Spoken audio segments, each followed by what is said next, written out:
Coming up on the Sports Desk, there's no season like the postseason. And for the Bishop Montgomery boys hoop team, will it continue to be a perfect season? And could the West High girls team keep their magical run alive? They've been on quite a roll lately.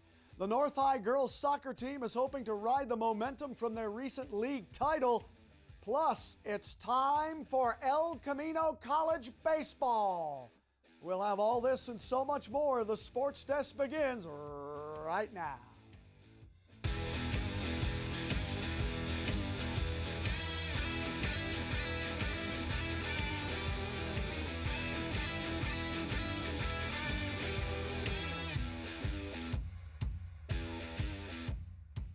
Welcome everyone to the only sports show designed with the Torrance sports fan in mind. We are The Desk.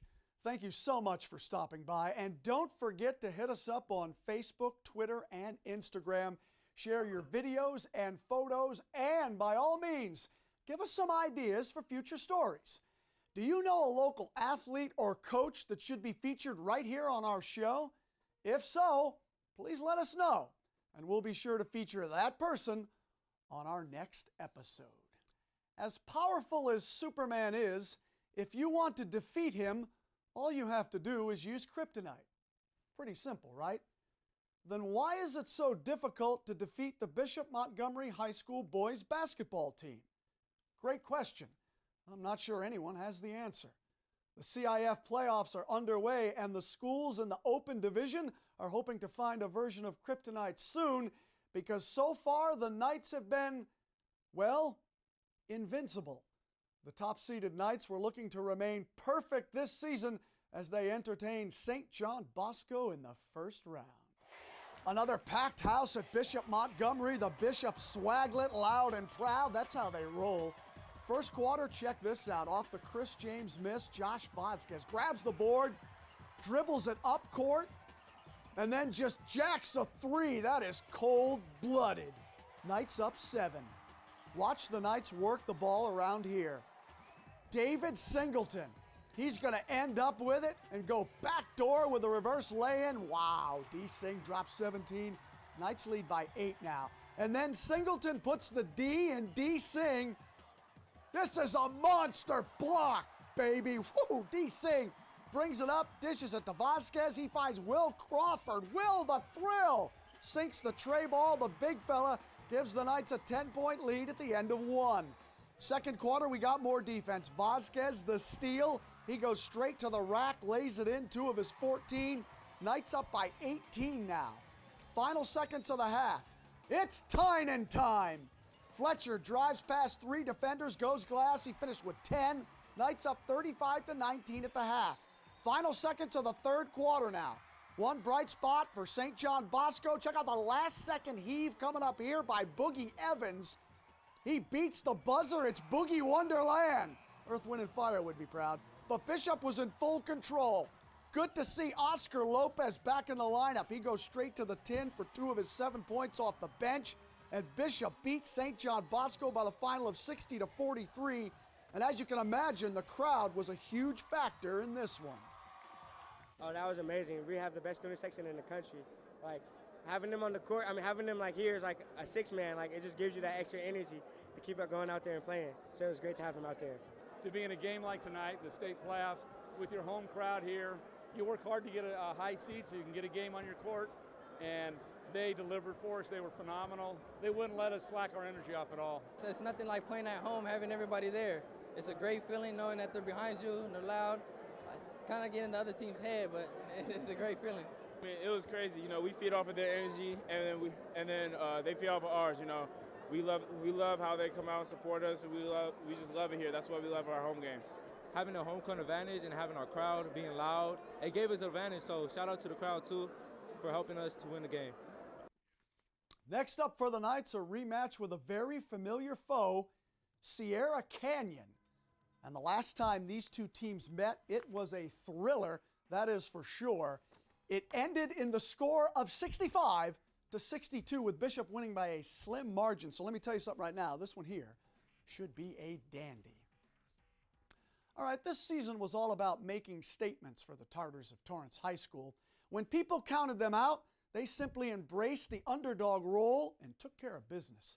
Following their epic regular season finale victory over West, the Tartars earned a home game in the first round of the Division IIIA playoffs. Tartars entertaining Glendora High School. And this guy right here, Kenichi Morifuji, was locked in for this one. You're about to see why. Tartars looking to feed off that home crowd. First quarter, they came out like gangbusters. Tyler Morimoto to Abdul Ahmad. Green eggs and jam, Sam I am. I do like green eggs and jam. Tartars scored 6 unanswered. Glendora needs a timeout, and all is well with the monsoon. Tartars take a slim lead, 32-28 into the half, third quarter. It's Morifuji time. Kenichi is calling for it. He drains the money ball. The junior guard was 4 for 8 from downtown. Tartars extend their lead to 11. Less than a minute to go in the third. Glendora cuts it to 4. Squash that. Tyler Morimoto driving, and who else? Morifuji dropping the 3. They led 51-45 after 3, did the Tartars. Fourth quarter now. Things get interesting. Glendora not messing around. Noah Randall inside. It's now a 1-point game with 6 minutes to go. Glendora in transition. Greg Tipton Valenzuela. Sick move. That is high percentage, kiddo. Glendora leads 52-51 with 5:30 to go. 3.5 to go now. Kofi Asante finds Jalen Bourgeois in the corner. 3 of his game high 18. Tartars back on top by 2. A minute and change to go. Tartars down by 1 again. Not anymore. Kofi Asante. Grown man moves. Glendora would cut the lead to 1 again, but the Tartars hang on to win it. 65-63. Gentlemen, share your thoughts. The game got really tight in the end of the game, and I'm just glad that our boys were able to match him shot for shot, but also get 1 extra stop that helped to seal the victory. I feel like we lacked on defense a little bit, but we had a big fourth quarter. A lot of people stepped up, like Kenichi and Kofi, so that was big for us. The other coach watched film and he played smart. He had them double team me at the high post, and they just got in my head. So nothing goes through my head when I'm making the final shots. It's all about just a regular shot to me, just like practice. I think it was a really tough game for us because it was our first playoff game for some of the young guys, including me. But I think it was just a matter of us closing out on the shooters because the shooters got hot down the stretch. We came out in practice trying to figure out what they run, what didn't they run, and we did what we wanted to do. We kept going back and forth, but we ended out with the win. The win over Glendora set up this meeting right here with Culver City in round 2, and unfortunately that is where Torrance's magical season would come to an end. Culver City defeated the Tartars 76-57. Tartars finished the season with a 17-12 record, 8-2 in the Pioneer League. The Warriors of West High School began the season with high expectations. The defending state champions were on everyone's radar, and for good reason. They made a conscious effort to trust the process, and their new style was getting plenty of attention. Now, in the first round of the Division III AA playoffs, the Warriors traveled to Shore High School and defeated the Spartans 62-54. That victory earned West a home game against St. Paul in round number 2. Danny Miskell has more. Well, the playoffs have come to an end for the Warriors, but they've still had an overall great season. And as to be expected with this game tonight, they put up one heck of a fight against St. Paul. The last 40 seconds of this game were the most crucial. We were tied neck and neck with them, but ultimately too many fouls led to too many opportunities at the free throw line, and that's where they got us. First quarter, Kennesai with the steal. He lays in 2 at the buzzer, putting the Warriors in the lead 11-8. It's a 2-point game at the half. The Swordsmen start to pick up the pace in the third quarter. Malik Jones with the steal from Drew Higashigawa, and he gets the bucket. St. Paul leads 27-23. Warriors quickly catch up by the end of the quarter. Alex Mashaw goes for the net, misses. Justin Height cleans it up and ties the game 32-32. West fouls Nathan Kasongo in the last 30 seconds of the fourth, and again with 10 seconds left to go. He nails all 4 of his free throws, and St. Paul leads by 4. They held on to take the W, final score 52-48. Alex Mashaw finished with the game-high 28 points. Nick Snyder came in second with 10, and Justin finishes with 10 rebounds. West season ends in this second round of playoffs, and the seniors share some closing thoughts. They're a tough team. They push the ball. They're good shooters. We just needed to pack the paint because we knew they were going to drive. We watched the film, and we stuck to our game plan. St. Paul plays a lot of toughness. We know they were worthy opponent coming in. I mean, they took us down to the wire. They executed a little better than we did in the last quarter. I feel proud of my teammates and my coaches, and I'm just so happy to be part of the program. That was a successful season. All 3 seasons I was with this program, with Coach Neal. We picked it up last year. We won CIF, and we established a winning culture now. And it starts with the guys in the locker room. My high school career is over, you know. My basketball career is over, so that's tough. But I love these guys, so we're going to keep in touch. Yeah. Reporting from West High, I'm Danny Miskell with the Sports Desk. Danny, thanks. The Warriors finished their season 20-8 overall, 7-3 in the Pioneer League. Okay, as for the West High girls basketball team, they haven't lost in their last 12 games and finished a perfect 10-0 in the Pioneer League. As a result, the Warriors were at home for their first-round playoff game with Cantwell Sacred Heart. Danielle Alvari was there, and she files this report. The West Warriors came out firing in this Division I playoff game. West head coach Ricky Murakami said that her team spent the week preparing for the Cardinals' outside shooting, and it certainly seemed to work because West was up 33-11 at the half. West played aggressive defense. Sacred Heart had trouble getting shots to fall. Haley Jones on the rebound here. She gets it to Katie Timmerman. Timmerman takes her time bringing it up the court. She's left wide open for the 3 ball. She made 3 of those in the third quarter and had herself a game, finishing the night with 16 points. In the fourth quarter, it's sophomore Jordy Morimoto on the juke. She blows by the defender and takes it to the hole for 2. Here are some players who came off the bench to produce for West. Can't get this 3 to fall, but Piper Takanaka grabs the board and lays it in. West notched their 13th consecutive win. After the game, I caught up with the team to find out how these Warriors keep on winning. Coach Murakami, you have a team of actual Warriors out there. Those girls are fighting on every possession. Where does that mentality come from? I think from the very beginning of our season, we focused really hard on not looking at the outcome so much and working more on progress and growth. So I think every possession we have a chance to get better, and I think that's what they do. We've learned a lot this season as a team. I think defensively we've gotten a lot stronger. Offensively we're hitting our shots and doing things that we wouldn't be able to do a few months ago. Offensively, we have so many options. I don't think teams can scout us very well because one night one girl may go off and the next night someone else may go off. It's like endless possibilities on who can go off. We have something special on this team. I haven't felt this good about our team in a long time. All my 4 years here, I feel like we have the best shot this year. The West Warriors started off playoffs with a bang. Final score 64-28. Reporting from West High School, Danielle Alvari for the Sports Desk. Danielle, many thanks. After that victory, the Warriors hit the road for a second-round matchup with Rosary Academy, which proved to be quite the test for the Warriors. This video was submitted by one of our viewers, and we thank you so much. First quarter, the Royals came out on fire. Becky Obinma straight dominated the paint all night. That bucket gave the Royals a 12-point lead with 2 and change to go in the first. Royals led by 10 after 1 and only 3 at the half. Third quarter, West is coming back. Elisa Saito from downtown, 3 of her team high, 13 points. The score is tied at 21. Royals go back on top by 10 in the fourth quarter, but here come the Warriors. Katie Timmerman, the trace is in your face. Warriors take a 1-point lead. Wouldn't last. 2 and change left in the game. Warriors down 1 again. And Kira Hernando, she has other ideas. From the corner, she sinks the money ball. Ice water in her veins. Warriors take the lead for good. They advance to the quarterfinal round with a 43-36 victory over Rosary Academy. Thanks to that win, the Warriors have earned another home game. They'll play host to Poly Long Beach in the quarterfinal round. The Bishop Montgomery girls have earned the 7th seed in the Open Division playoffs. The Knights traveled to second-seeded Windward in round number 1, and the Wildcats would go on to win this one by the final of 63-57. Knights junior guard Kayla Padilla led all scorers with 26 points.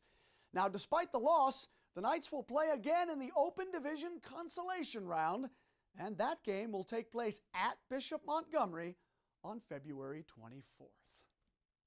The Saxons traveled to Santa Barbara for their first round game. Unfortunately, the Saxons lost 76-68. They end their season with a 13-10 overall record, 4-4 in league play. And in college hoops, the El Camino women wrapped up the regular season with 20 wins and a perfect 8-0 record in conference play. They're headed to the playoffs. As for the Elko men, they ended their season with a 7-19 record. All right, we're going to take a quick time out here on the Sports Desk, but whatever you do, don't go anywhere because you won't want to miss this. Coming up next, the CIF playoffs are also underway in high school soccer, and we're going to break down all of our local teams for you. Stay with us. We'll be right back.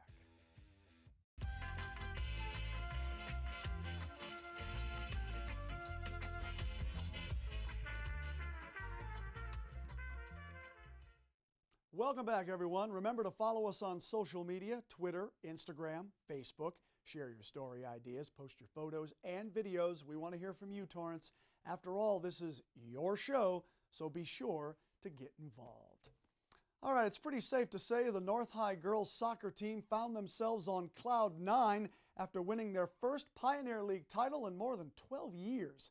And the Saxons were riding that momentum into their first round playoff game against Poly Pasadena. Danielle Alvari has more. The North Saxons got out to an early lead over Polytechnic from Pasadena in the first round of playoffs. North head coach Katrina Johnson told me before the game that she was hoping that the home field advantage would help them out in this matchup.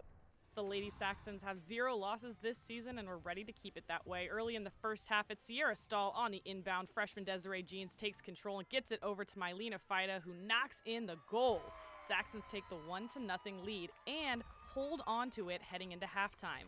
In the second half, the Panthers are able to get it out ahead of the Saxons and sneak one in. That tied it up at 1 each. The Saxons wasted no time getting shots off. Here's Stahl over to Fida, who just narrowly misses the goal. Still plenty of time left.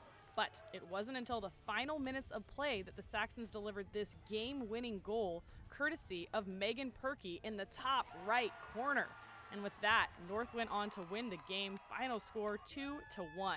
It was an exciting finish, but Coach Johnson said the winning goal didn't surprise her. Megan actually kicks it over quite a lot, and so I was just yelling at her, hit it, hit it. We've been working on the shots in practice all week long, and so it paid off. I was just running with it. I got a cross in from Aaliyah, and I just kept cutting it in, trying to get an open shot, and then I just saw the opportunity and I took it. So it was really exciting. It's made my whole year. I think that we're going to be the underdogs for the next game for sure. The next team that we're going to be playing is going to be tough, and so hopefully they'll know that they just got to keep fighting and, anything can happen. The Saxons turned on the intensity and pulled out another win. That's 7 in a row, and they'll be looking for number 8 in the next round. Reporting from North High School, I'm Danielle Alvari for the Sports Desk. Danielle, thanks. North will visit Centennial Corona in round 2. Now, the Bishop Montgomery Knights also found themselves at home in the first round of the CIF playoffs. The Knights entertained Chino High School. Cedric Welton was there, and he files this report. This was a physical game from start to finish, to say the least. And although things did get chippy, the Lady Knights kept composure, played quality soccer, and pulled out a victory. The Lady Knights were shooting their shot all night. Casey Alejandre passes it up to Erin Atkinson. She gets it to Camille Petroni for the finish, but the save was made. Knights back on the offense again. Atkinson to Petroni again, looking for the finish. But the goalie was just too good that time. However, the Lady Knights would not be denied on this evening. Alejandre up to Nicola Cunningham in stride, fakes it left, then comes back right for the goal. Erin Atkinson evades defenders and takes another shot from deep. Caught by Chino, but the Knights continue to stay aggressive. Alyssa Taylor off the inbound. Great pass over to Bianca Rojas with the header for the go-ahead goal. And the Lady Knights win their first playoff appearance in 3 seasons. This was an emotional game and a meaningful victory. I got to catch up with Coach Brian Haynes and senior captains Nicola Cunningham, Alyssa Taylor, and Erin Atkinson post-game. It was definitely a very nerve-wracking week. This entire week has just the build-up to this day has been just very stressful, but we didn't have any expectations, and it turned out way better, obviously, than we thought. I mean, to win in a playoff game 4-1, it was just it's just an awesome feeling to just have no expectations and then to win the first playoff round 4-1. Yeah. We all came into the game. We didn't really know how it was going to be. We saw their stats, but we didn't recognize any of the teams they had played. And I think we all We really wanted to win because we haven't been to playoffs in 3 years, and like during warm-up, the team like really came together, and we just really wanted to like be successful throughout the games. Pure excitement because we haven't been to playoffs since my freshman year. So it was just an honor to be able to come out here and represent our school, and to be able to move on to the second round is just amazing. It was a rough, hard, tough game. We fought through. They were in such a defensive stance the whole game. They had all their players back. I told the girls before the game, they're going to be back. You have to be patient, take your chances, wait for things to develop. Once we did, they kind of flowed a little bit more. The Lady Knights will move on to the next round of playoffs after defeating Chino 4-1. Reporting from Bishop Montgomery High School, I'm Cedric Welton for the Sports Desk. Cedric, thanks. Bishop will travel to Ventura High School in round 2. The West High girls also won their first round game. The Warriors beat Alta Loma 1-0. They'll visit Notre Dame Sherman Oaks in the second round. Okay, to boys soccer now, where the Spartans of South High entertained Royal High School in their first round matchup. Terrence Davis was there, and he's got the deets. The South Spartans head into their home playoff matchup against Royal High School, riding a 5-game winning streak. The Spartans have scored 13 goals over that 5-game span, but Coach Lagerwey says none of that matters now. It's playoff season. Early first half, Spartans on the attack. Mason Briggs passes to Tanner Nelson, who springs free down the sideline. Nelson sends a cross into the box for Briggs, who just misses the diving header. We are still scoreless. A minute later, Royals threatening. Jack Prentice heads out the Royals shot attempt. Royals get another great look, but Cole Cooch makes a remarkable diving save.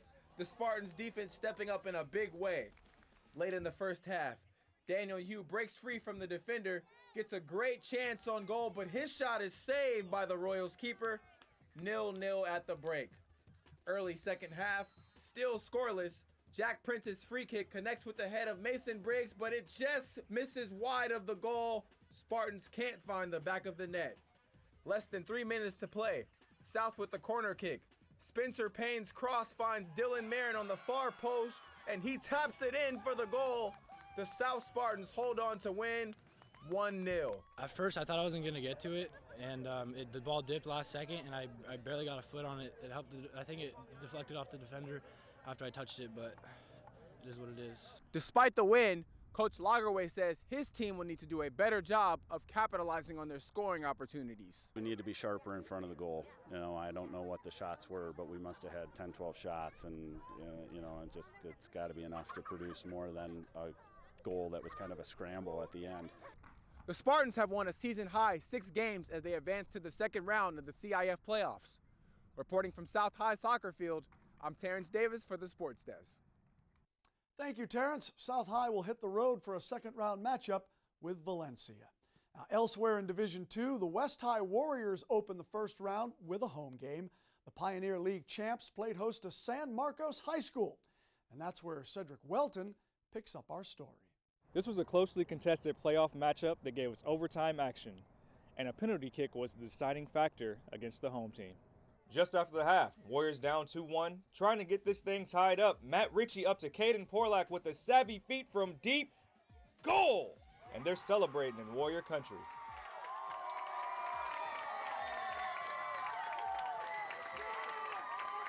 Warriors trying to put this thing away. Thomas Nakano over to Cameron Kersavin, trying to slip it past the goalie, and just too strong there. We're going to overtime.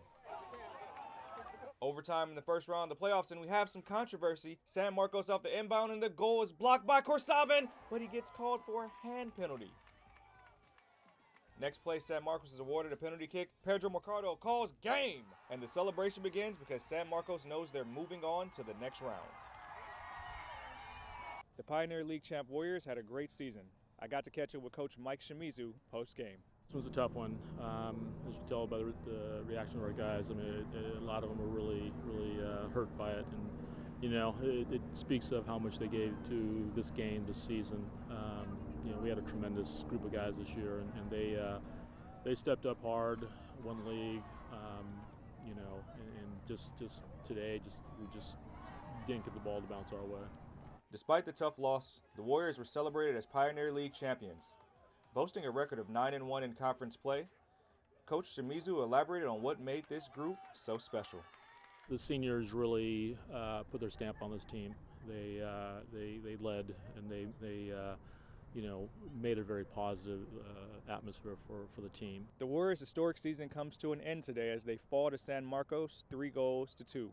Reporting from Fred Peterson Stadium, I'm Cedric Walton for the Sports Desk.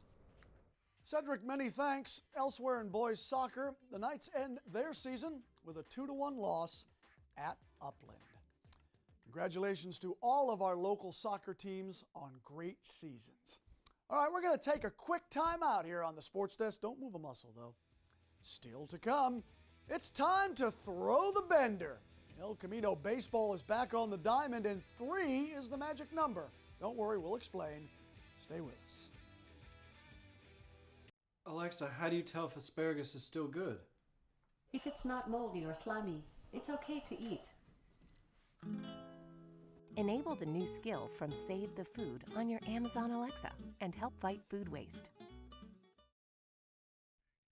Welcome back. The El Camino College baseball team took batting practice before their recent game against San Bernardino Valley, and apparently they took BP again during the actual game, or at least it appeared that way.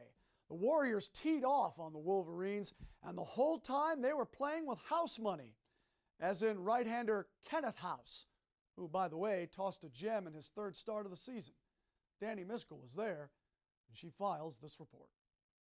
The Warriors got off to a great start in the bottom of the 1st inning, and starter Kenneth House had great command of his pitches and even got himself out of a crucial bases-loaded jam, which ultimately led to this W. Jordan Folgers kicks off the game with this home run right here over center field. He knocks in Jerry Gramillo, and then Spencer Palmer follows that up with a 2-run homer of his own. He scores Matthew Becerra, and the Warriors produce 4 runs in the 1st inning alone. Just in the 1st inning, you kind of want to jump and be aggressive on the pitcher. I just felt like I was slowing the pitcher down a little bit, just seeing it well, slowing my swing down, getting ready a little earlier. It's just a process. I kind of started visualizing a little bit before I got up there, and it worked. Top of the 3rd, Kenneth House is on the mound, and he finds himself in a jam. He walks 3 guys with 0 outs, but manages to get out unscathed. He strikes out the next 2 batters and takes out the 3rd with this pop-up. Just after the 1st batter, I was trying to plug in a little more, like trying to really find the zone where I'm trying to throw it to, but unfortunately it just wasn't happening. And then came bases loaded. It was like, oh my gosh, I got to get it done. And I think that's like very big for me, just the mentality going into that. He put himself in a bad situation, but tribute to him, he just kept throwing. And we got up a bunch and took him out, but he could have gone a couple more. So he really did a good job of after that, throwing strikes and keeping us in it. Scores 4-0, but that count goes up in the bottom of the 5th. Jordan blasts his 2nd home run, bringing in Diego Alarcon with him. And Spencer follows suit 2 innings later.